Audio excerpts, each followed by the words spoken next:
Kanchipuram Varamahalakshmi Silks, the Grand Banarasi Mela. First time ever in Hyderabad starting from November 1st.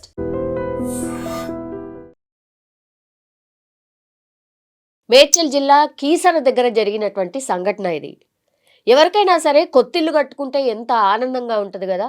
బంధుమిత్రులు అట్లాగే పూజా కార్యక్రమాలు దీంట్లో హడావిళ్ళ చాలామంది వాళ్ళ కొత్త ఇంటి గృహప్రవేశానికి సంబంధించి ఎట్లయితే కలలు కంటారో అట్లాగే అన్ని కార్యక్రమాలు కూడా వాళ్ళు ప్లాన్ చేసుకుంటూ ఉంటారు. అదే క్రమంలో ఈ మధ్య కాలంలో మీకు తెలుసు కదా, కొత్త ఇల్లు కట్టినా లేకపోతే కొత్త షాపు ఓపెనింగ్ ఉన్నా మనకొక పెద్ద తలకాయ నొప్పిలాగా తయారైనరు ఈ హిజ్రాలు. పాపం ఈ సదానందం ఎవరైతే కీసరలో కొత్త ఇల్లు కట్టుకున్నాడో ఆ ఇల్లు కట్టుకున్న వ్యక్తిని మీరు చూడండి. ఈ హిజ్రా గ్యాంగ్ వచ్చి ఎంత భయంకరంగా కొట్టింది, రక్తాలు గారేలాగా కొట్టిండ్రు అని అంటే ఎంతకు తెగించి ఇట్లాంటి పనులు చేస్తున్నారో మీరు ఒక్కసారి ఊహించుకోండి. ఇది అందరికీ నాకు తెలిసి వెరీ కామన్గా ఫేస్ చేసిన సమస్యనే. ఎందుకంటే కొత్త ఇల్లు కట్టుకున్నారు, వాళ్ళ గృహప్రవేశం ఉంది అని అంటే మరి ఏడికెళ్ళి ఇన్ఫర్మేషన్ వస్తుందో తెలీదు, ఎక్కడికెళ్ళి ఇన్ఫర్మేషన్ వస్తుందో తెలియదు. కానీ గ్యారంటీగా గృహప్రవేశం పూజ జరిగే టైంలో వాళ్ళైతే పక్కాగా ఉంటారు. ఒక్క ఆటోనా 2 ఆటోలలో వస్తారా కానీ బరాబర్ వస్తారు. వచ్చిన తర్వాత వాళ్ళ డిమాండ్లు మామూలుగా ఉండే. ఇప్పుడు ఈ సదానందం ఎవరైతే కొత్తిల్లు కట్టుకున్నాడో ఆయన ఇంటి దగ్గరకు వచ్చి కూడా ఈ హిజ్రాలు 3-4 వచ్చిరట. వచ్చి 1,00,000 డిమాండ్ చేసిరు. 1,00,000 రూపాయలు. ఇల్లు కట్టుకుంటే హిజ్రాలకు 1,00,000 రూపాయలు ఇవ్వాలా? సరే ఖుషితోని వచ్చినాము, ఎంతో కొంత ఇవ్వండి అనేది అడగడం వేరు. నువ్వు 1,00,000 ఇస్తావా లేకపోతే ఏంది నీ కథ? ఇట్లా డిమాండ్ చేసుడు కాదు, బెదిరించుడు ఒక రకంగా. ఇక నోటికొచ్చినల్లా మాట్లాడడం, తిట్లు, ఇక ఇట్లా భయంకరం అనుకోండి. ఈ సదానందం వాళ్ళ కుటుంబ సభ్యులు అందరూ ఉండంగానే ఒక ఆటోలో వచ్చిన 3-4 హిజ్రాలు వాళ్ళు 1,00,000 రూపాయలు డిమాండ్ చేస్తే మీరు ఎవరు చెప్పుకుంటారో చెప్పుకోరు, మేమైతే ఒక్క పైసా ఇచ్చేది లేదు మీకు, ఏదంటే అది నేను దేనికంటే రెడీ అని అంటే తిట్టిర్రు అడిగిర్రు. ఆ తర్వాత ఒక్క పైసా ఇయ్యలేదు, పోయిర్రు. పొద్దున జరిగింది ఈ సంఘటన. తర్వాత సాయంత్రం పూట వీళ్ళు మొత్తం ఒక 3-4 ఆటోలలో వచ్చిరట. వచ్చి ఒకటేసారి దాడి అన్నట్టు ఆడ బయట కొత్తిల్లు గేట్ ఉంటుంది కదా, దాన్ని మొత్తం ఫస్ట్ ధ్వంసం చేసిరు. ఏంది చప్పుడు వస్తుంది, ఏమవుతుంది అని చూసే లోపలికి ఎంట్రీ అవ్వడం, కర్రలతోని దాడి చేయడం. ఇక భూతు పురాణం అయితే అసలు మనం మామూలుగా కాదు, అసలు మనం వినలేము కూడా. అంత భయంకరంగా తిట్లు. తర్వాత వాళ్ళు చాలా ఘోరంగా చాలా అభ్యంతరకరంగా ప్రవర్తించిండ్రు అనేది ఇప్పుడు ఈ సదానందం ఎవరైతే బాధితులున్నాడో, పాపం హిజ్రాల దాడిలో గాయపడ్డటువంటి వ్యక్తి ఎవరైతే ఉన్నారో ఆయన పోలీస్ స్టేషన్లో కంప్లైంట్ చేసిండు. ఎట్లా మొత్తం తలంతా పగిలిపోయి రక్తం గారుతున్నటువంటి సిచ్యువేషన్లో అంబులెన్స్ని పిలిపించి అంబులెన్స్లో ఫస్ట్ ఎయిడ్ చేపించిన తర్వాత కేసు స్వయంగా నమోదు చేయాల్సిన సిచ్యువేషన్ వచ్చింది. గింత భయంకరంగా ఉంటుందా ఎక్కడైనా? అయినా ఖుషితోని ఎవరైనా సరే ఇవ్వాలి కానీ దౌర్జన్యంగా ఈ లాక్కోవడం ఏంటి? ఆ తర్వాత ఈ హిజ్రాలు ఎవరైతే ఈ గ్యాంగ్ ఏదైతే ఉంటుందో మొత్తం అన్ని ఏరియాస్లలో ఉంటారట.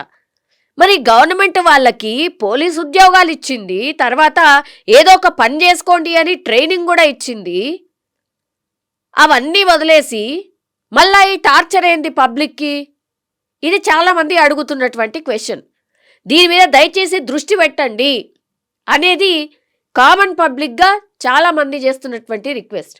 ఇప్పుడు షాపులు ఓపెనింగ్ ఉంటే అక్కడికి పోతారు, ఎంతో కొంత ఇక సతాయించో బామాలించో కొంతమంది ఖుషితోని ఇస్తారు కావచ్చు. కానీ వీళ్ళ డిమాండ్ చేసినంత ఇవ్వకుంటే మాత్రం వేరే లెక్క, ఇస్తే ఏమనకుండా గమనమవుతారు. ఇచ్చిన తర్వాత ఎవరైతే ఇచ్చిండ్రో వాళ్ళ ఫోన్ నెంబరు వాళ్ళ సిగ్నేచరు గోడ మీద పెట్టిపోతారు. అంటే ఇంకో వ్యక్తి రాకుండా, ఇంకో వ్యక్తి అడగకుండా. ఇగో ఇది వాళ్ళు చేస్తున్నటువంటి దందా. ఏంటిది? ఎవరికైనా సరే కష్టం చేస్తేనే కదా పైసలు వచ్చేది. మీరు కూడా అర్థం చేసుకోవాలి కదా. సరే దేవుడిచ్చిన ఏమనుకుంటారు దాన్ని, ఏమంటారు, దేవుడు శపించాడనుకోండి, లేకపోతే ఇంకోటైనా అనుకోవచ్చు. సరే, మీరు అట్లా ఉండడము మీ తప్పు అసలే కాదు. కానీ ఇట్లా దాడులు చేసుడు, వేధించుడు, ఇది ఎంతవరకు కరెక్ట్?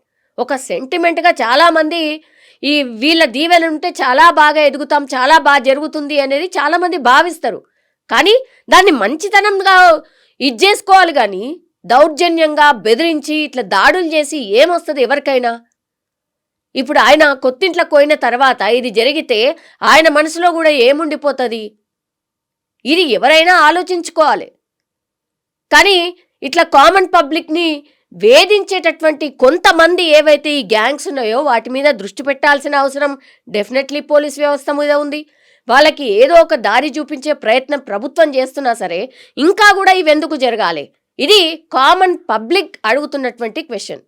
మరి ఎట్లా వీళ్ళ దగ్గర నుంచి రక్షణ ఎట్లా? మరి ఇప్పుడు కామన్ పబ్లిక్కి రక్షణ ఎట్లా?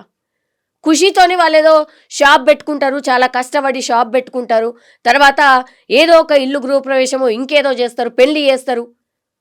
ఇట్లా వచ్చి దౌర్జన్యం చేస్తూ ఉంటే మరి ఎవరికి చెప్పుకోవాలి, ఏం చెప్పుకోవాలి, ఎట్లా? మరి దీనికి మాకు సొల్యూషన్ కావాలి అని చాలామంది పబ్లిక్ అయితే అడుగుతున్నటువంటి సిచ్యువేషన్ అయితే కనిపిస్తోంది.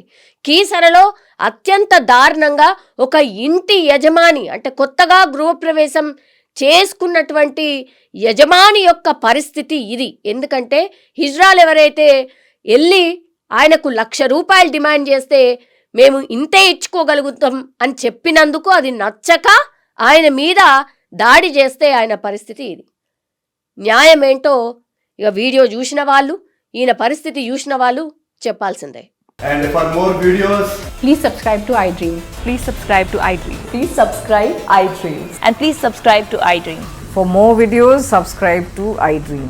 please like, share and subscribe to the channel. Congratulations, iDream. Subscribe to iDream. Subscribe to iDream. So subscribe to iDream Media. iDream ki iDream team andarki huge congratulations. Please subscribe iDream Media. Please subscribe to iDream.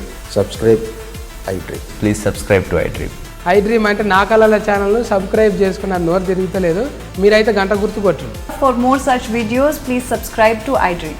Subscribe to iDream. Please subscribe to iDream. Please subscribe iDream Media. Please do subscribe to iDream. Please subscribe to iDream Media. For best entertainment and information, please subscribe iDream. And don't forget to subscribe to iDream.